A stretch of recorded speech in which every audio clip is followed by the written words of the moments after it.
Hello everyone. Welcome to today's episode of AWS SQS. Today we are going to discuss about dead letter queues. If you haven't seen my previous videos on SQS, I urge you to watch them before you continue this video. I'll put the link of those videos in the description section. So what are dead letter queues? Dead letter queues helps in handling message failures as it isolates the failure messages so that we can determine the reason.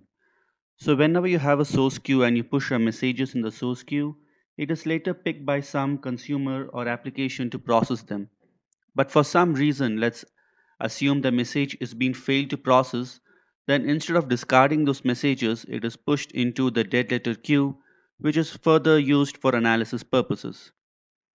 So when you create a dead letter queue, that should be the first queue which you create before you start creating your source queue and the destination queue. So when you're designing your application, you need to keep such things in mind, whether you need a dead letter queue. If you require, then you have to create that first. Now we have previously discussed in our videos that there are two different types of queues. One is a standard queue, another one is a FIFO queue. So when you create a dead letter queue, it should be the same type as that of a source queue. For example, if your source queue is standard, then the dead letter queue also has to be standard. Or if your source queue is of type FIFO, then the dead letter queue should also be of type FIFO.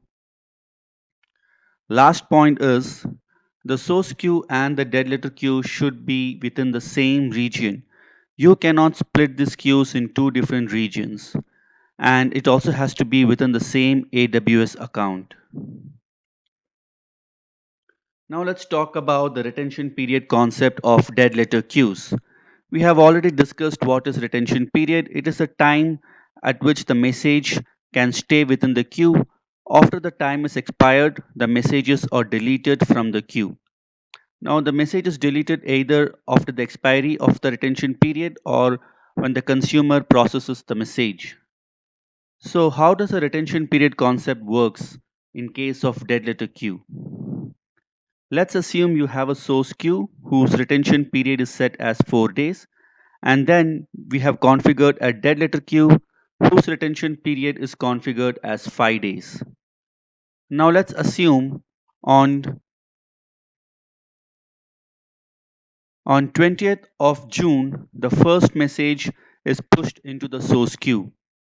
Now this message can stay in this queue for a period of 4 days. As you can see, we have configured the retention period as 4 days. So the message stays in this queue for a longer time. Let's assume in our case it stays here for 2 days, and after 2 days the consumer picks this message for processing. So let's assume on 22 the message is being pulled by the consumer to process this message. Now after some time, for some reason, the processing of this message has been failed. So this is an ideal candidate to be pushed in the dead letter queue. So this message has been pushed immediately on the dead letter queue on the same date. So once this message is pushed in the dead letter queue, it is deleted from the source queue. Now the question arises is how long will this message be available in the dead letter queue? Now since the retention period we have configured as 5 days, you may just add 5 on 22 and you might say that on 27th this message will be expired from the dead letter queue.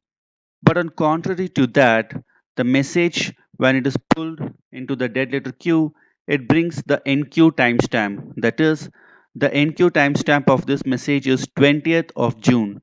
So the retention period of 5 days will be calculated from 20th. So by that concept, the message will be available in this dead letter queue only until 25th. Okay, so I guess now you're clear with all the concepts regarding dead letter queue. Now let us sign in into our AWS console and see a demo on the same. This is the dashboard for simple queuing services. Let me first start creating a dead letter queue.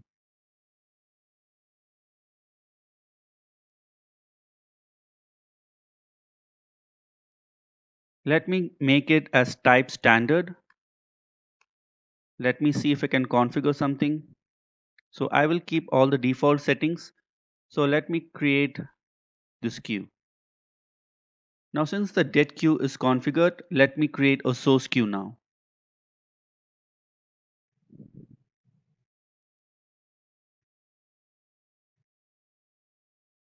So please keep a note that I'm creating all these queues in the same region. And I will also keep this as a standard queue. Let me click configure and come down. So I need to fill the settings to push these messages in the dead letter queue. So let me select this redrive policy and let me select the dead letter queue.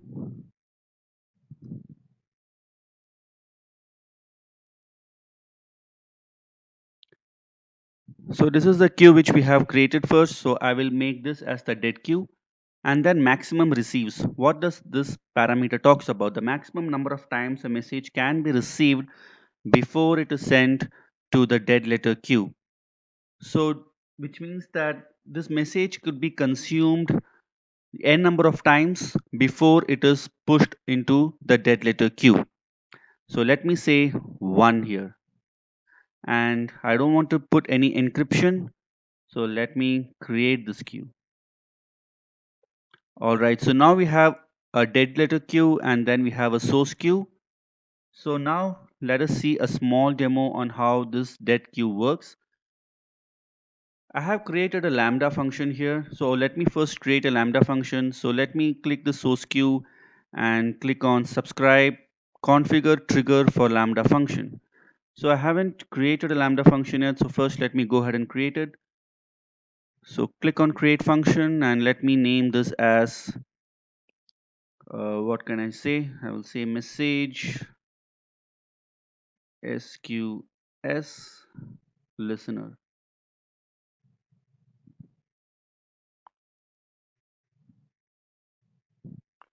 All right, so I'll keep Node.js as the runtime and expand this. I have to assign a role for this. So let me click on existing role and select Lambda role. So one thing you have to know that I have already attached the policies to this Lambda role. So this can listen from the SQS and send an email.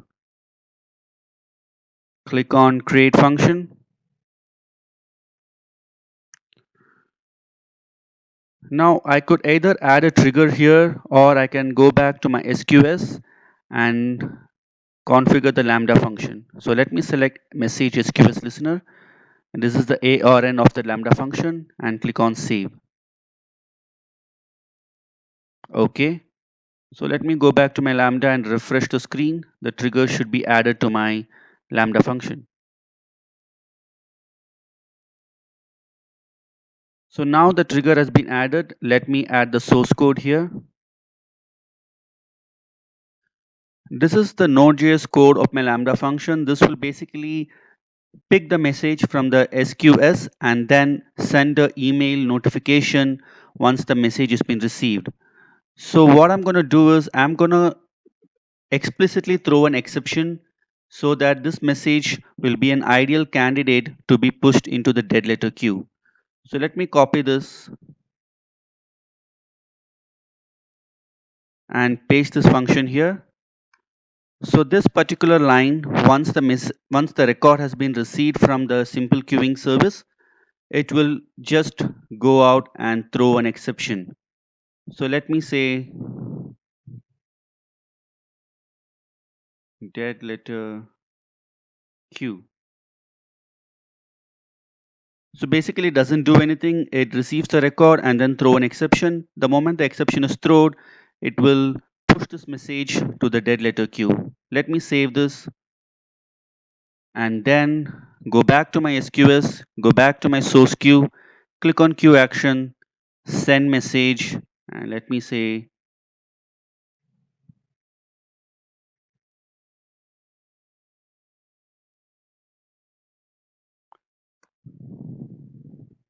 born to die. All right, so let me click on send. So since this message is being sent to the Lambda function, it throws an exception and it will go to the dead letter queue. Let me refresh the screen. Let us wait for this message to be pushed into the dead letter queue by the Lambda function.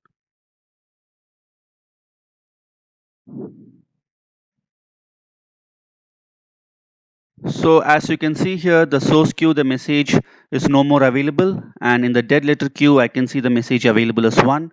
So let me see if I can view this message. Start polling. So this is the message born to die. It is being pushed to the dead letter queue by the Lambda function. So why did it do that? Because we are explicitly throwing an exception, right? So here we are just blindly throwing an exception, but in ideal scenarios, this could be anything, like when I'm trying to process the message and read the record, I could get any null pointer exception or any exception of that matter, and once the exception is thrown, I'm pushing this message to the dead letter queue. So friends, this is the simple demo I can show you on how the SQS handles the messages in dead letter queue.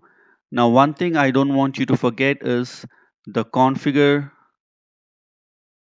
and here we have set as 1 maximum receives. If the same, if I set as 2, and now if I try to do the same exercise, let me send another message.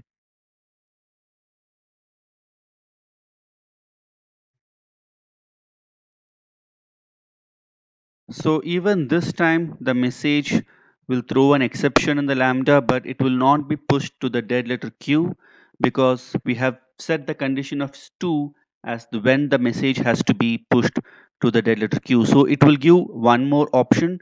This message will remain in the source queue until the retention period is expired, and if there are no more consumers who would like to try to process this message, it will expire automatically.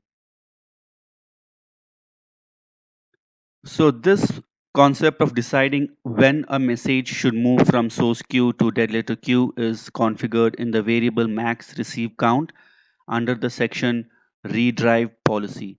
So redrive policy is one of the most important concept in the dead letter queue in SQS because this is what decides when the message has to be pushed to the dead letter queue. Thank you for watching my video. If you like to hear some more interesting videos in my channel, please comment. I would like to make a video on those topics which you're interested in. Don't forget to subscribe and like. Thank you so much. Goodbye.